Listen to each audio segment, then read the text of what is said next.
Parlons maintenant de la prise en main de Compact et de la création de mon portfolio au semestre 2.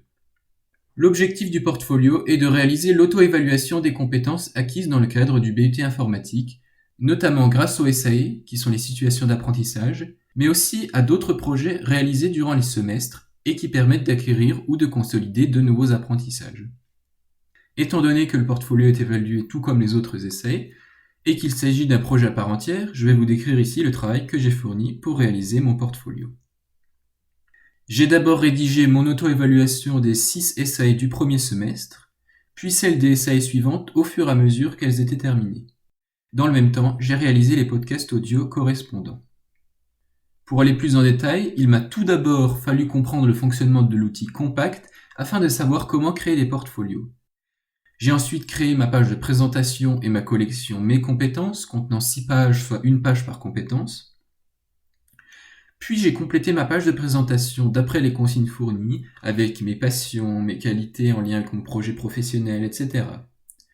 De même, j'ai complété les 6 pages de compétences d'après les SAE déjà réalisés, en suivant les consignes fournies.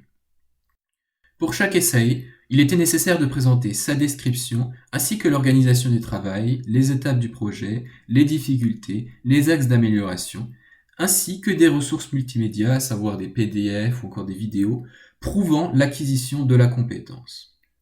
Il fallait varier les formats de présentation. J'ai donc décidé, vers la fin du semestre, de transformer les articles que j'avais écrits en podcast audio pour les ajouter à côté de chacun de mes articles. J'ai également ajouté une section bilan à chaque article. Ce qu'on peut noter, c'est d'abord que j'ai eu des difficultés à comprendre le fonctionnement de l'outil Compact, qui n'est absolument pas intuitif à utiliser. De plus, étant donné que nous n'avons commencé le portfolio qu'au milieu du deuxième semestre, il fallait se remémorer des SAE faites au premier semestre, et il était parfois compliqué de se souvenir en détail de leur déroulement. Ce que je peux noter maintenant comme axe d'amélioration, c'est d'abord d'ajouter cette page à mon portfolio, puisque au moment de l'évaluation, je n'avais pas encore rédigé cette page, ainsi que 3 autres SAE qui étaient en cours. Et comme deuxième axe d'amélioration, c'est de faire une page par niveau de compétences, avec la page de compétences qui sert de sommaire. Sinon, si on met les projets réalisés dans tous les semestres dans une même page, les pages vont être trop longues, vu la quantité que j'écris.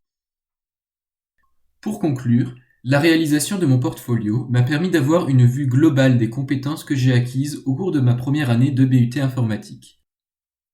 On peut d'abord souligner que la rédaction des articles m'a fait travailler mes compétences en rédaction et en structuration de l'information. De plus, la réalisation de podcasts audio reprenant le contenu de mes articles m'a permis de m'améliorer de manière significative pour parler face à mon microphone. Un Rode NT USB si ça intéresse quelqu'un. En effet, on peut voir la différence de débit de parole et la diminution des hésitations entre la première vidéo, à savoir la S101, et l'une des dernières que j'ai enregistrées, par exemple la S204, ou celle que je suis en train d'enregistrer actuellement. J'ai ainsi acquis des compétences en termes d'élocution, mais aussi en termes de montage avec Audacity que j'utilise pour découper l'audio, ainsi qu'en création de contenu. J'ai envie de créer des podcasts sur d'autres sujets, et le portfolio était donc une occasion de m'entraîner pour m'améliorer dans la création de podcasts, mais aussi d'articles de blog.